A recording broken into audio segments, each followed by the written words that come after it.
સાહેબ ઇસ્યુ એવો હતો કે અત્યારે જે આપણે એક્ઝામ લેવાય હા, એમાં મારો કોલ લેટર હતો, એમાં મારા 40 વર્ષમાં 5 મહિના ખૂટતા હતા. તમારે કયું ડિવિઝન લાગે? મારું સતરાલ ડિવિઝન લાગે અને મહેસાણા ઝોનલ લાગે સાહેબ. ઓકે.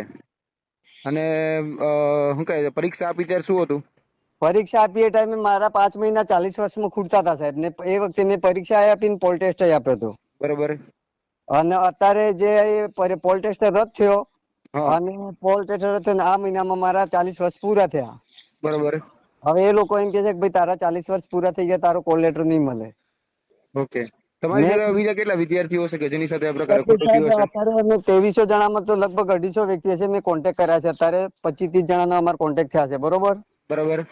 હવે એ લોકો કહે છે કે એ ટાઈમે પરીક્ષા જો કેન્સલ ના થઈ હોત તો અમે કશું ના કહી શકતા, પણ એસો લેવલ થી જે નોટિસ આવી, જે અગાઉની પ્રક્રિયામાં જે લોકોએ ભાગ લીધેલો છે તે વ્યક્તિને ફરજિયાત કોલ લેટર મળવો જોઈએ. આ લોકો સર્કલ માંથી ના પાડે છે અમને.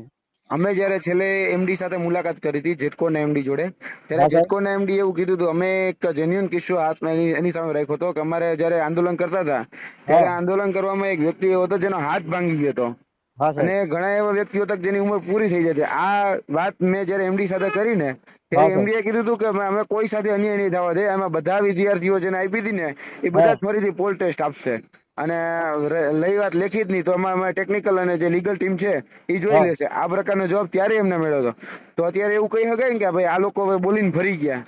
હા, એ લોકો ના પાડે છે. અત્યારે મહેસાણા ઝોન માંથી મારા ઉપર ફોન આવ્યો. હા, બરોબર છે કે ભાઈ તને પોલ ટેસ્ટ નહીં આપવા મળે, કે તારા 40 વર્ષ પૂરા થઈ ગયા. મેં કીધું સાહેબ એચઓ લેવલ થી જે નોટિસ આવી છે હા, એમાં લખેલું છે કાયદેસર કે અગાઉની પ્રક્રિયામાં જે લોકોએ ભાગ લીધેલો હતો તે વ્યક્તિની ઉંમર પૂરી થઈ ગઈ તો પણ ભાગ લેવા મળશે. અને બરોબર. અત્યારે આ લોકો કોલ લેટર આપવા ના પાડે છે સાહેબ. તમારા કોઈ આદિવાસી નેતા હોય, આદિવાસી નેતાનો કોન્ટેક્ટ કરી અને એમડી સાથે સીધી વાત કરાવો. તમારા જે વિસ્તારમાં જે આદિવાસી નેતા હોય એમને એક વખત કહો હોય કે ભાઈ અમારી સાથે આ બન્યું છે કે 200 જેટલા આવા છીએ લોકો, ને કે તમારી મદદે આવો હોય ને કઈ. એટલે અમે વિચાર કર્યો છે કે કાલે અમે સવારે વહેલા મહેસાણા ઓફિસે જવાના છીએ. બરોબર. અને અમે એમડી સાહેબ ને રજૂઆત કરી કે સાહેબ આ રીતે અન્યાય કઈ રીતે કરી શકો છો તમે. બરોબર છે. હવે એ સાહેબ ને શું રૂબરૂપ કાલે જઈએ, કાલે શું કે છે એના પછી અમે વિચારણા કરીએ. નહીં તો પછી પ્રેસમાં બધું પેપરમાં આપીએ. બીજું તો શું કરીએ સાહેબ. જી જી. કોઈ આના વાંધો નહીં, હું મીડિયામાં હું કઈ મારી રીતે જાણ કરું છું. આવું અન્યાય તો ખરેખર નો જ ચલાવી લેવાય ને.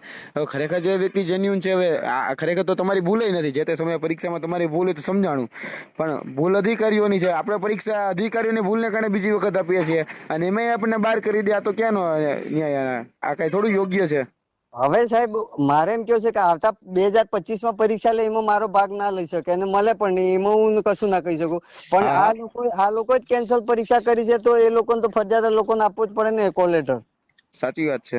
અને સાહેબ મારા 40 વર્ષ પૂરા થઈ ગયા તો ભગવાન કરે કઈ છોકરા બૈરા સુખી થાય, કદાચ નોકરી મળે એના માટે સાથ કરી રહ્યા છે. અને આદિવાસી વિસ્તારમાં મેઘરજમાં અમે પછાત વર્ગમાં અમારો કોઈ આગેવાન ના મળે, કશું કોઈ મળે નહીં. આ તમારો વાયા રાજકોટ કોન્ટેક્ટ કર્યો, રાજકોટ થી પાછા અમે એ દિવસે નંબર ના લીધો. બરોબર. અને હા, કરતા કરતા બધું ભૂલમાં થઈ ગયું ને રાજકોટ મેં કોન્ટેક્ટ કર્યો, ત્યાંથી તમારો નંબર મને મેળવ્યો. ઓહો. અમારા આદિવાસી વિસ્તારમાં કોઈ આગેવાન જ નથી સાહેબ કે આગળ ચાલીને લડી શકે એમ. એવું થોડી ચાલે. અત્યારે ગમે ને કેવું તો પડશે ને કે આ તો કેટલા ધારો કે આની પેલા મને 2 ફોન આવ્યા. એ બે ટૂંકમાં આદિવાસી વિસ્તારના જ લોકો હતા કે સાહેબ અમારી ઉંમર 40 હમણાં જ પૂરી થઈને તોય આ લોકો અમને પરીક્ષા બેસવા નથી દેતા. હા, એટલે મારા સંતરામપુર થી એક ભાઈ નો ફોન આવ્યો તો એને પણ મેં જ નંબર આપ્યો કે બાપુ સાહેબ ને તમે કોન્ટેક્ટ કરો, આ નંબર છે. મેં કીધું હું તો ના કહી શકું પણ તમે તમારી રીતે કરી શકો વાત. હા, હા. હવે એટલે 2 અમારે લોકોના મને ફોન આવ્યા છે. બીજા તમારા સિવાય નહીં, 2 લોકોના ફોન આવ્યા. આવું તો ભાઈ આ કઈ શું કઈ ભરતી બોર્ડ જે છે જેટકો, આ તો એની ટૂંકમાં લાપરવાહી છે, બેદરકારી છે. આવું થોડી હોય કઈ. હવે સાહેબ 2300 જણ એક્ઝામ આપી, એમાં તો 500 જણ વ્યક્તિ એવા છે, 500 જણ ને કાઢી મૂકવાના બહાર. શું યાર, ખરેખર આ તો ત્રાસ છે આ લોકોનો. હવે મારે તો આમે ઉંમર પૂરી થઈ, છોકરા બૈરા છે, નાના છોકરા છે, ક્યાંક નોકરી મળે તો સુખી થી ખાઈએ એવું છે. તો હવે મારા જોડે તો તમારાથી કોઈ ઓપ્શન નતો એટલે મેં વાયા કોન્ટેક્ટ કર્યો. મેં કીધું બાપુ સાહેબ ફોન કરું, મેં કીધું કોઈક રસ્તો કાઢે એમ.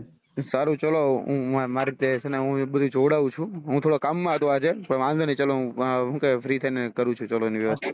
સાહેબ છોકરા બૈરા નાના છે ને એ હા છેલ્લો ચાન્સ છે નોકરીનો. ભાઈ. જી ભાઈ. ઓકે સાહેબ.